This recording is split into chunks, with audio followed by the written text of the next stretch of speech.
2004 നമ്മുടെ Indian national ക്യാപിറ്റലായ ഡൽഹിയിലേക്കും അതുപോലെ ചണ്ഡീഗഡിലേക്കും ഓരോ സംസ്ഥാനത്തിൻ്റെ തലസ്ഥാനത്ത് നിന്നും അതിവേഗ കണക്ടിവിറ്റി നൽകുന്നതിനായി ഇന്ത്യൻ റെയിൽവേ ഇൻട്രൊഡ്യൂസ് ചെയ്ത ട്രെയിനുകളാണ് സമ്പർക്ക് ക്രാന്തി.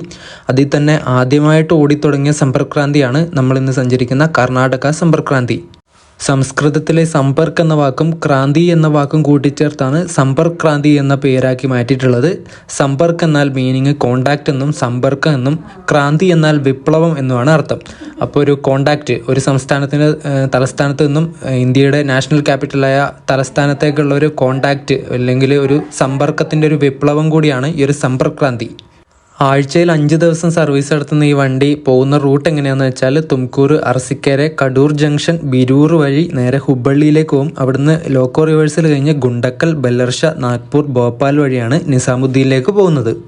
12649 എന്ന നമ്പറിൽ ഓടുന്ന ഈ ഒരു കർണാടക സമ്പർക്ക് ക്രാന്തി യശ്വന്ത്പൂരിൽ നിന്ന് ഉച്ചയ്ക്ക് 1 മണിക്ക് എടുത്തിട്ട് അടുത്ത ദിവസം രാവിലെ 8:10 ആവുന്ന സമയത്ത് നിസാമുദ്ദീനിലേക്ക് എത്തും.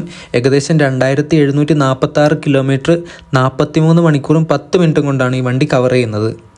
അതുപോലെ ഈ ഒരു സമ്പർക്ക് ക്രാന്തി എക്സ്പ്രസ്സിന് വേറെയും കുറേ പ്രത്യേകതകളുണ്ട്. അതിൻ്റെ ഫുൾ വീഡിയോ എൻ്റെ ചാനലുണ്ട്, നിങ്ങൾ നോക്കിയാൽ മതി.